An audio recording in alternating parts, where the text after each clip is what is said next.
முடிஞ்சு பல வருடங்கள் குழந்தை இல்லாம இருக்காங்க. அந்த கணவன் மனைவிக்கு இடையே ஒரு புரிதல் இருக்கு. ஊர் என்ன சொன்னாலும் கணவன் மட்டும் தன் மனைவிய விட்டு குடுக்காம வச்சு பாத்துக்கிறாரு. அதன் பிறகு அவங்களுக்கு ஒரு குழந்தை பிறக்குது. அந்த குழந்தைய அவ்வளவு பாசத்தையும் கொட்டி கொட்டி வளர்க்குறாங்க. ஒரு குறிப்பிட்ட வருஷம் கழிச்சு குழந்தைக்கு எல்லா விவரமும் தெரிய ஆரம்பிக்குது. இந்த குடும்பம் இருக்கிறது வெளிநாட்ல. ஊருக்கு வருஷ லீவுக்காக ஒரு தடவ வந்து போவாங்க. அப்படி ஒவ்வொரு வருஷமும் அவங்க லீவுக்காக ஊருக்கு அம்மா வீட்டுக்கோ அல்லது மாமியார் வீட்டுக்கோ வந்து வந்து போகையில, பல சொந்தங்கள பார்க்க வேண்டிய சூழல் ஆகுது. அதுவரைக்கும் அந்த குழந்தைக்கு வெளி விவரம் எதுவுமே தெரியல. அதுக்கப்புறம் சொந்தக்காரங்க நல்லபடியா நடக்குறாங்களா? எப்படி அம்மா கிட்ட நடந்துக்கிறாங்க? நம்மகிட்ட எப்படி நடந்துக்கிறாங்க? சுயநலவாதியா இருக்காங்க. பணத்துக்காக பழகுறாங்க. நம்மகிட்ட தான் எல்லா வேலையும் வாங்கிக்கிறாங்க. இது அத்தனையும் அந்த குழந்தைக்கு புரியுது. அம்மாவ எல்லாரும் கஷ்டப்படுத்துறாங்க அப்படிங்கிறத கோவமா அந்த குழந்தை வந்து மனசுக்குள்ள வச்சுக்குது.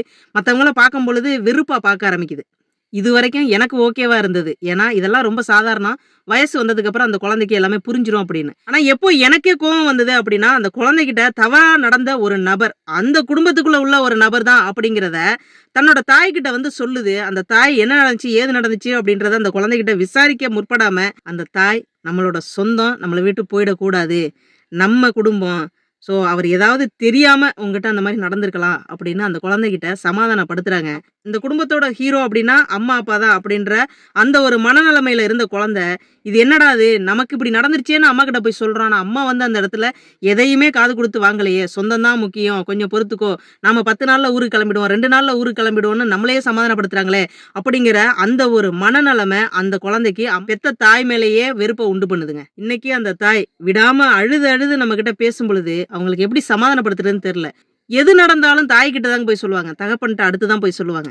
நீண்ட வருடங்கள் குழந்தை இல்லாம இருந்த நமக்கு இந்த குழந்தை ஒரு தெய்வம் தந்த பொக்கிஷம். அந்த குழந்தையோட எதிர்கால நலனுக்காக அந்த குழந்தைகிட்ட தவறா நடக்க முயற்சி செஞ்ச அவன, நீங்க யாருன்னு கூட பார்க்காம செருப்ப கழட்டி அடிச்சிருந்தீங்கன்னா, இன்னைக்கு அந்த குழந்தை உங்கள விட்டு போயிருக்க வாய்ப்பே இல்லங்க.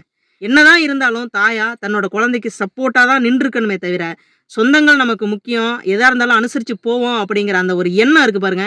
அதத்தாங்க அதத்தான் நான் சொல்லிக்கிட்டே இருக்கேன். ஆண்களுக்கு குடுக்குற உரம் அது.